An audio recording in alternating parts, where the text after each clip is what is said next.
Good morning and welcome to KXAN News Today. Here are your Friday morning headlines. I-35 will be closed in both directions tonight and tomorrow night from 9 at night until 10 in the morning. Now this will be between Lakeway Drive and SH-29. TxDOT has to pour the bridge deck for the reconstructed Williams Drive Bridge. Habitat for Humanity is holding a groundbreaking ceremony for its new development. Permisson Point is going to provide 126 affordable homes in southeast Austin. The nonprofit is able to build this area after a new road opened up earlier this month. The ceremony starts at 9 this morning. The Williamson County Regional Animal Shelter is hosting an after-hours free adoption event today. The Paul Jamma Party will go tonight from 6 to 8, where you can view cats, kittens, and puppies up for adoption.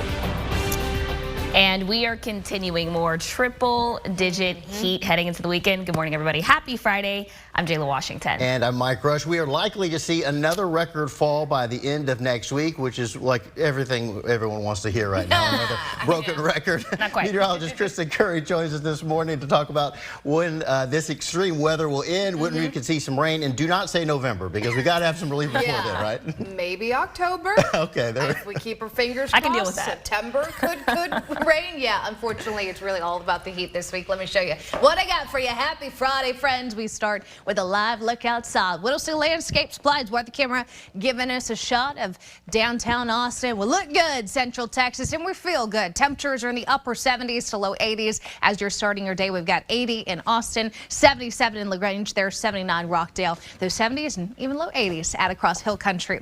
Where are we going with the numbers? Well, you can pretty much guess it's back to the low 100s today. I'm expecting a forecast high of around 103 here in Austin. That's exactly where we were yesterday, so very little change in those numbers. And there's not a big difference between your feels like temperatures and those air temperatures. Our humidity nicely mixes out some as we get into the afternoon hours. Problem is, it's not going to stay that way. These valleys here represent the humidity in the afternoons, and you can see we're muggy. It doesn't disappear completely today. However, we're likely to see those humid to even very humid afternoons return early next week. So coming up, triple-digit heat rolls on into the weekend. We'll talk about those weekend numbers and this 100-degree streak record that we're talking about. At this point, it's likely to come down. That thing's in jeopardy by the end of the 7-day. We'll talk more about it coming up in my first morning forecast.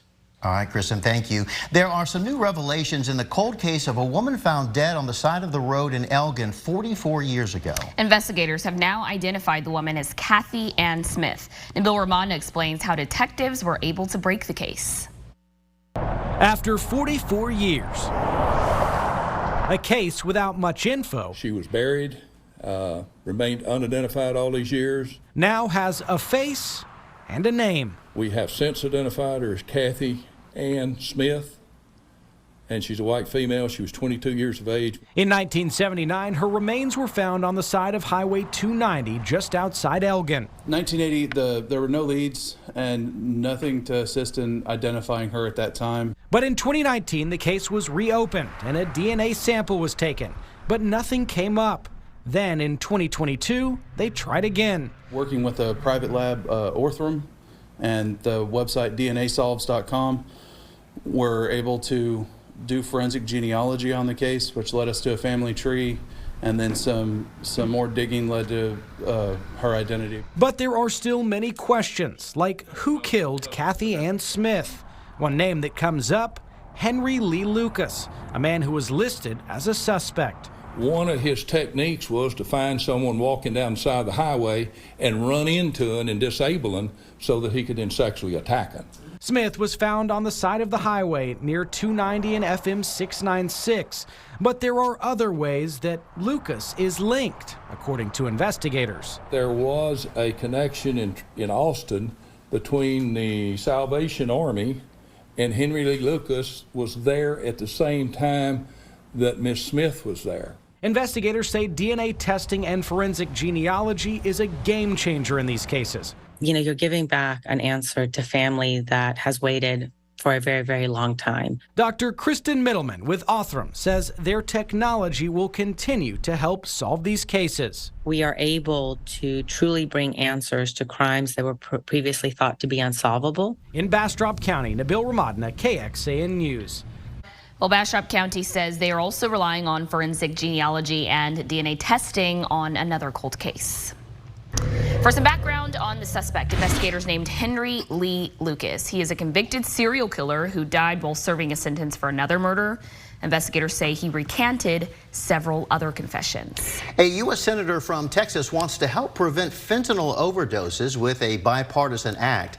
John Cornyn, along with 4 other senators, introduced the Fentanyl Safe Testing and Overdose Prevention Act yesterday. It would increase access to fentanyl testing strips so that people can know if something is laced with the deadly drug. Right now, fentanyl strips are illegal in Texas. A big chunk of money is coming to Austin to address homelessness. The Texas Department of Housing and Community Affairs awarded Austin nearly $65 million, most of which will go toward creating hundreds of shelter beds. That's all according to Austin Mayor Kirk Watson. Now, Watson said the hope is to use the $60 million to add about 700 beds. The city has said it needs about 1,000 beds, though, so this money could make a large dent. It also says more than $55 million city staff is proposing to spend on homelessness in the next city budget. Bronny James, the star college basketball player and son of NBA legend LeBron James, is out of the hospital after collapsing from a cardiac arrest. LeBron thanked friends and fans for their love and support after news of his release was made public yesterday. 18-year-old Bronny is now at home and resting. The incident puts a new spotlight on the prevalence of these kinds of emergencies involving young people. Dr. Gregory Katz, a cardiologist who was not involved in James's treatment, said the attention now turns to figuring out why this happened in the first place. There are a lot of different things that can cause a cardiac arrest. Some of them are direct problems with the heart. Some of them are problems with other organs that are not the heart, and the heart is just responding to it. And the ongoing workup is a battery of tests looking at the heart muscle, the blood flow, the electrical activity, as well as everything else to try to figure out why did this happen so that you can hopefully prevent it from ever happening again. You can catch more of that interview and the research into heart problems coming up on Today. Still to come, an Austin company expanding its way to connect people, the new app that could help you make friends. And what Texas Republican congressional members say they'll do if the federal government won't defend the border. Welcome back on this Friday morning. Time now is 4:40. There is a new way for you to make friends in Austin. Austin-based Bumble, originally a dating app, is announcing that it is launching Bumble for Friends. Big news for us here in Austin. Well, it's an expansion of the app's successful BFF mode that has let you switch your profile to an option for seeking friends and business connections. The point here is to really make it easier for people to make friends, finding meaningful and fun connections. And the app could be a way for some to combat loneliness. Going in depth now, researchers say there are multiple factors contributing to an increase in feeling lonely: a lack of social support, as well as rare, meaningful social connections, negative feelings about personal relationships, poor physical and mental health, and a lack of balance in daily activities, such as working too much and sleeping too little. Younger generations seem to be lonelier than older generations. About 80% of Gen Z says that they've had these feelings.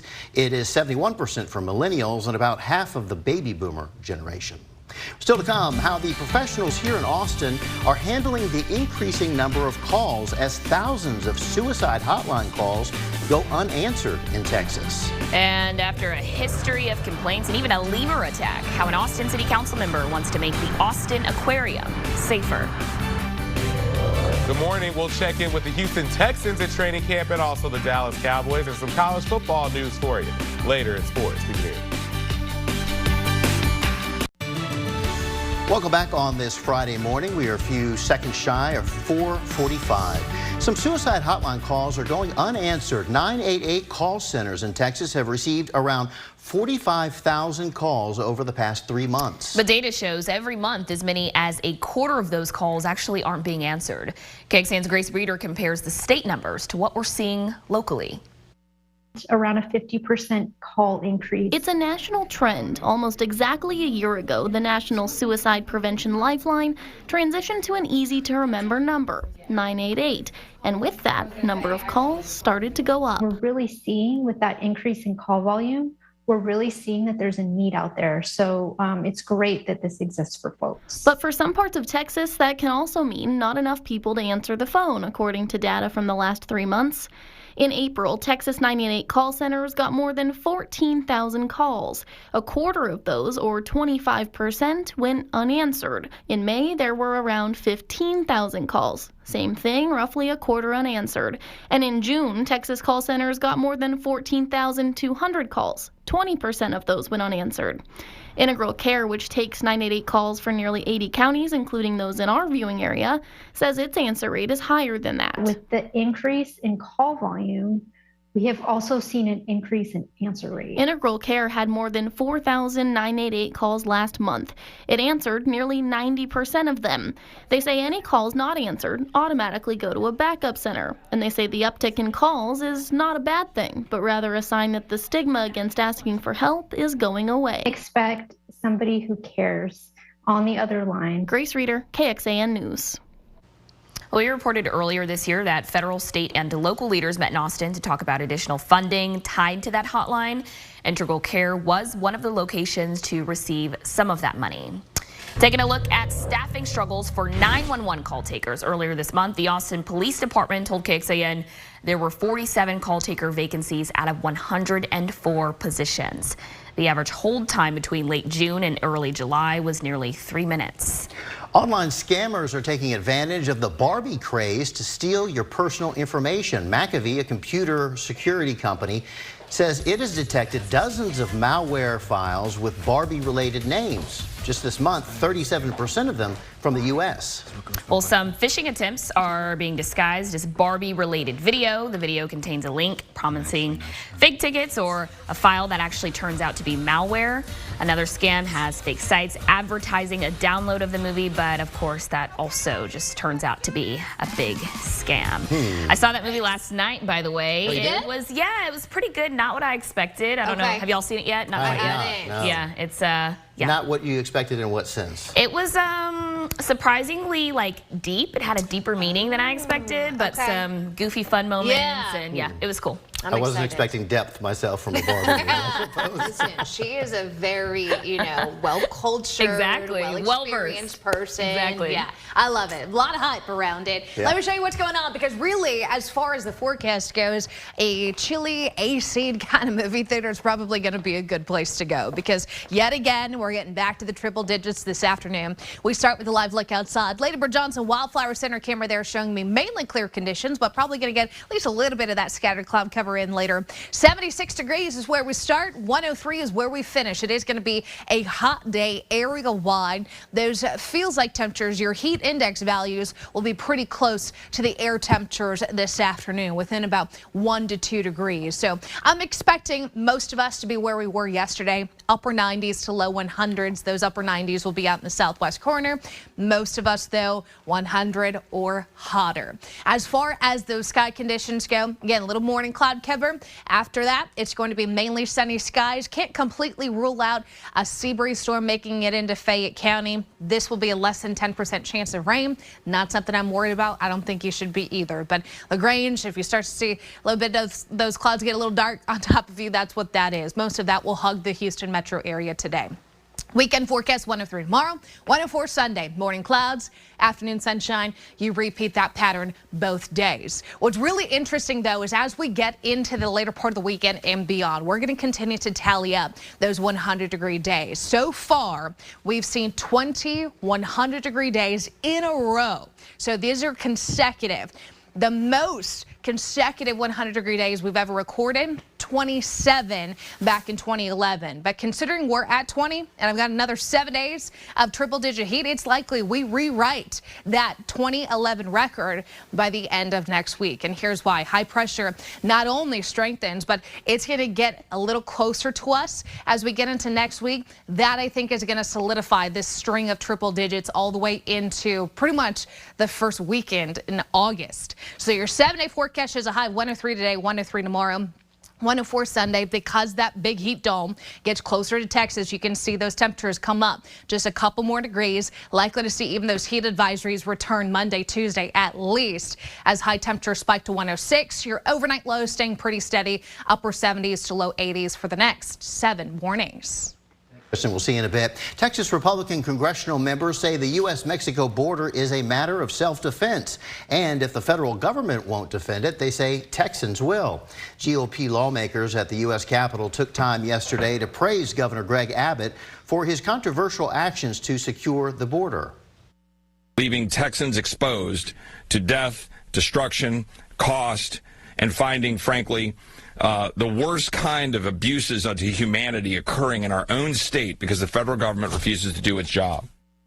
The White House has condemned Abbott's actions, including the installation of these floating river barriers in Eagle Pass and with razor wire on them. The Justice Department sued the state to force it to leave border enforcement to federal officials. Along those lines, new government data indicates the number of migrant families with children crossing the southern border has nearly tripled in just the past couple of months. Statistics from Customs and Border Protection say an average of more than 2,000 migrants are crossing the border every single day. That's up from about 800 in early June. Based on the numbers, families are the fastest rising group of undocumented migrants crossing into the U.S. This morning, police are looking for a man accused of aggravated robbery in North Austin. Take a look here. They say that on July the 14th, this man went up to a person and demanded their valuables at knife point. This happened near Burnett in 183. Police say the man then slashed the victim's hand and threw them to the ground, causing severe head injuries. The suspect took off on a bicycle. Detectives believe the man uses that bike to get around the area there. The people helping you get through the airport will get paid more now. The Transportation Security Administration approved its largest pay increase for workers since it was established in 2001. The funding is expected to increase the salaries at TSA by 30% on average, depending on factors like specific position and lengths of service. The Biden administration calls the pay increase long overdue. Austin's transportation leaders say the city needs about 1,500 miles worth of sidewalks. And now the city's Disabilities Commission is asking city staff to pick up the pace and get to building. Austin's Transportation and Public Works Department said the city has 24 crews dedicated to building and repairing sidewalks all across the city. But the department has struggled with hiring new crew members. This is KXAN Sports, brought to you by Thomas J. Henry. Good morning. The Dallas Cowboys defense was a little hard to figure out last year. On one hand, they were outstanding when it came to forcing turnovers. On the other hand, they were pretty terrible at times when it came to coverage and allowing points. It's T-shirts and shorts time in practice, so there's no hitting going on, but the Cowboys defense is thrilled to be back to work. Last year, they led the NFL in takeaways and were in the top 10. When it came to interceptions, they were also ranked 12th in the league in total defense, but they were 27th out of 32 teams when it came to points allowed. There was a Dr. Jekyll, Mr. Hyde to the element to the defense last year, and the team is hoping for a little more consistency in the upcoming season. I definitely feel like the defense got better, so I'm excited. I can't wait for the season to start. I'm excited to see how teams are going to, try to attack us. We got a strong cast, man. Our unit is, tremendous in their jobs, and, definitely the confidence is going to be there when you got ball hawks and, head hunters like we do on our defense. So, most definitely. The Houston Texans training camp is underway in Houston. C.J. Stroud, the number 2 overall pick in the draft, is battling with Davis Mills for the starting quarterback spot. New head coach DeMeco Ryans isn't ready to commit to a starter yet, but he liked the way his guys look on both sides of the ball, saying they're improving at a pace that he is enjoying. Like how the offense came out yesterday, it wasn't as clean as it should have been, and credit to our coaches and the players, the way they came out today. They operated in an efficient manner. It was really good to see how they were on schedule. Everything was really good offensively today, and defense. It was just a really solid practice on both sides, and that's what it should feel like.